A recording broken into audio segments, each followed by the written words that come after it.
Hi everyone, hope you are all doing well and safe. Welcome to the practical course of circuit analysis. Here's your lab instructor Nashita Alwaz.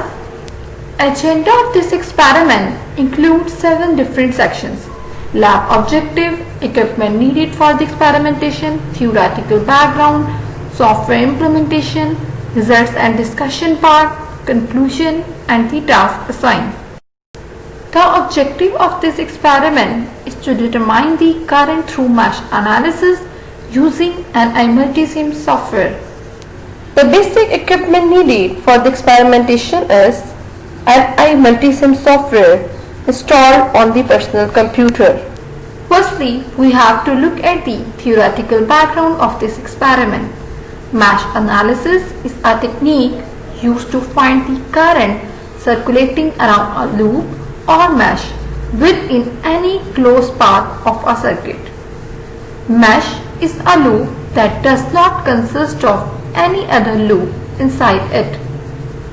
Mesh analysis applies the Kirchhoff voltage law KVL to determine the unknown currents in the given circuit.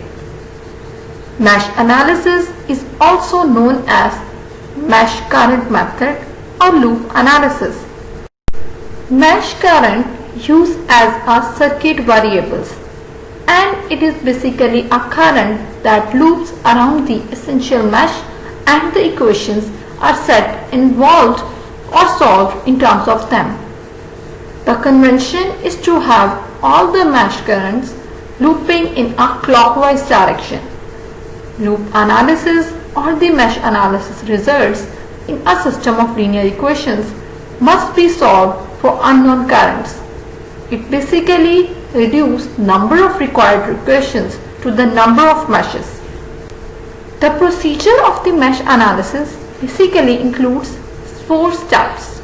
Step 1 is basically the identification of the number of basic meshes in the circuit.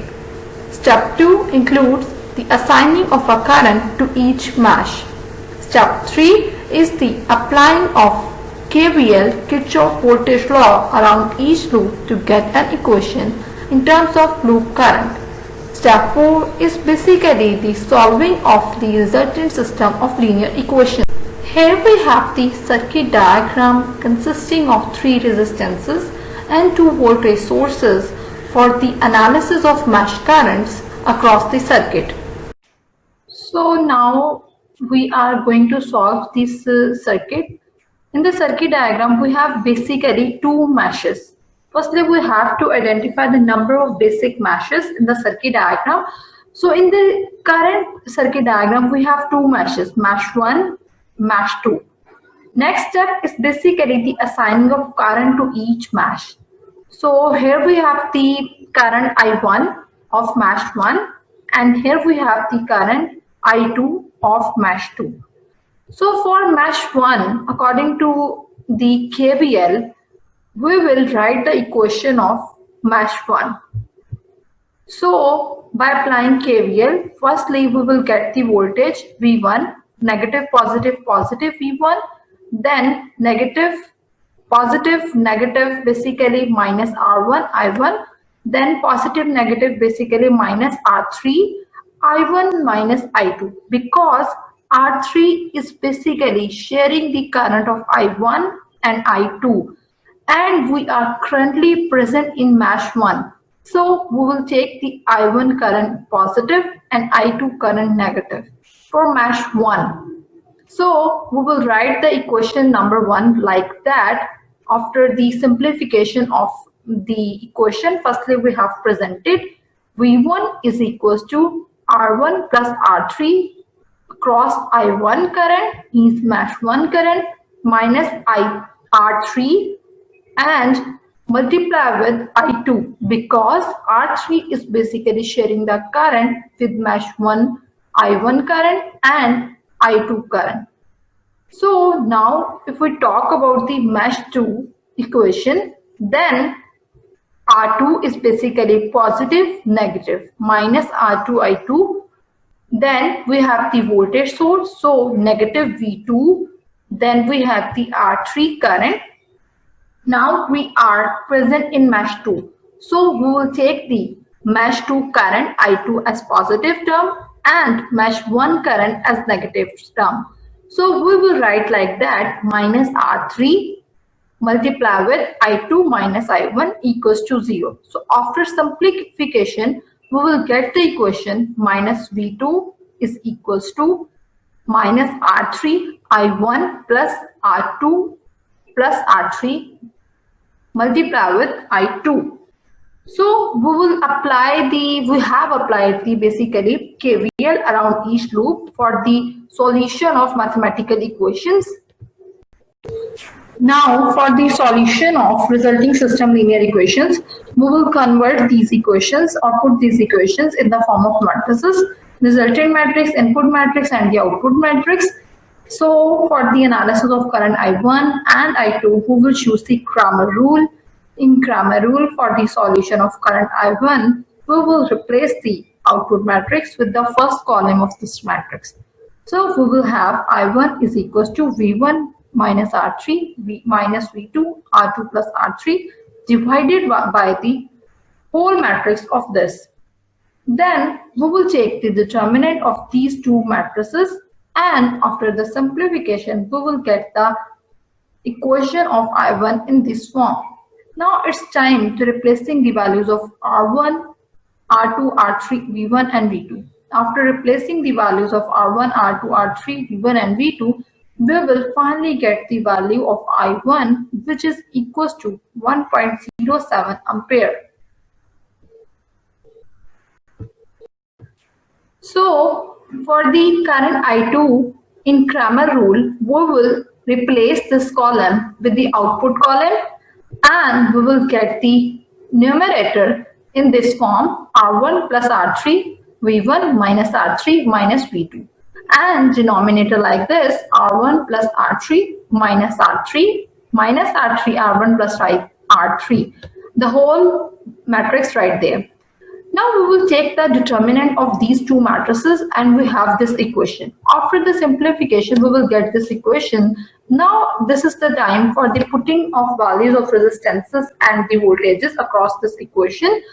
After putting the values of these terminologies, we will get the I2 current, which is equals to the 89.3 milliampere. Now, moving towards the software which we are going to use for simulation purpose of this experiment.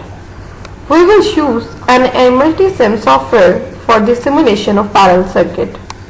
What is NI Multisim? Multisim is industry standard SPICE simulation and circuit design software for analog, digital and power electronics in education and research sector. Move towards the Start panel of computer, click on All Programs, then move towards the National Instruments, then move towards the Circuit Design Suite 10.0 and move towards the Multisim software. Click on it and Multisim software will be opened. If we click on NI Multisim software, this window will be appeared. NI Multisim has basically 5 major types of toolbar. First one is Component toolbar, from which you are going to select the resistor, capacitor or the major electronics or any type of components basically. Next one is ammeter voltmeter toolbar. Third one is virtual component toolbar. Fourth one is simulation toolbar, from which you are going to run a program. Fifth one is instrument toolbar, in which basically function generator and oscilloscope type things are present. In the white area you will place your circuit for the simulation purpose. Now, moving towards the analysis of the circuit as we have presented in the previous slide.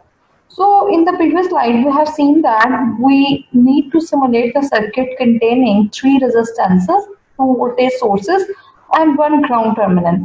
So, for the selection of resistances, we move towards the toolbar, click on this icon, and then move towards the resistor block, then pick the value of 5 ohm resistance right there, pick it and place it on the window, then pick the value of 4 ohm resistance, place it, then we basically need another resistance of R3 of 4 ohms, so pick the value of R3 pick it and place it on the window. Then we will basically move towards the sources as we are placing the basic voltage sources on the window of NI Multisim. So power sources, then move towards the DC power, then place this DC power on the NI Multisim software, then place another DC power on the NI Multisim software, then click on the ground and place this ground terminal on the NI Multisim software. Now moving towards the arrangement of these components. Firstly, we have to change the value of this battery. We have the voltage source of 1 has a value of 10 volt and change the value towards 10 volt. Then double click on V2 and change value to 5 volt. Click OK. Then arrange all these components according to the previous schematic. To change the arrangement of this R3 into vertical position, click on this R3, press Ctrl R.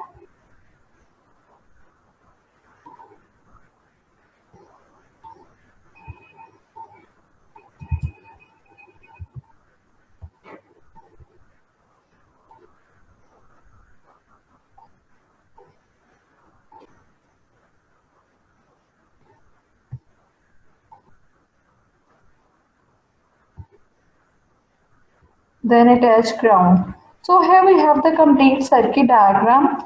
Now we are moving towards the analysis of the current according to the meshes presented in the circuit. As we have seen in the previous slide that in the circuit we have only two meshes. So we have two currents.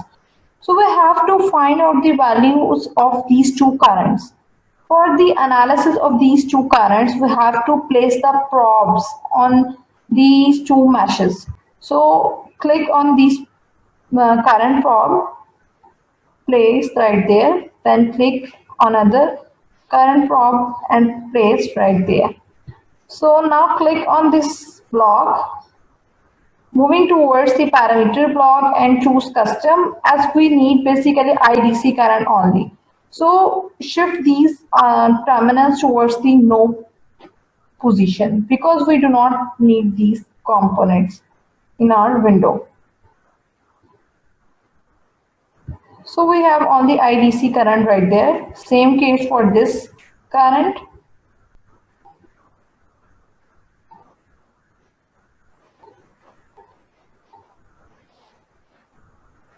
We only need IDC, so click on IDC and move towards the on position. So we have only IDC current. Now run our schematic, and as we can see that we have the current values exactly the same we have calculated in our mathematical analysis. I1 is basically 1.07 ampere and I2 is basically minus 89.3 milliampere. Exactly the same values we have achieved in the mathematical analysis. Now moving towards the DC operating point analysis of the circuit diagram. So firstly we will click on simulate, then click on analysis and simulation, then click on DC operating point. So basically we need only the values of I prob 1 and I prob 2, means current of mesh 1 and current of mesh 2. So we click on the run block, and as we can see in the graph view we have the values of current of mesh 1 and current of mesh 2. So from the DC operating point analysis we can find out the proper results of the meshes.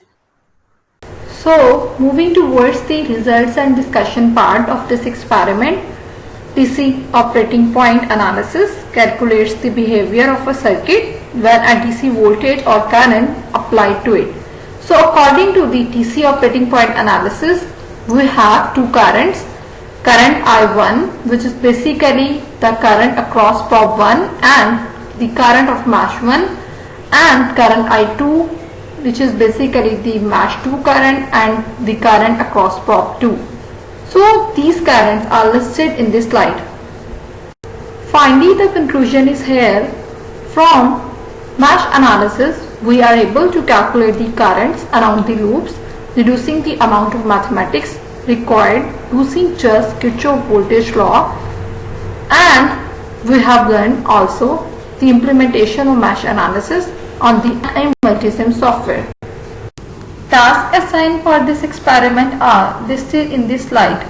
You have to complete these tasks before the commencement of your next week lab. Thank you very much for listening to me.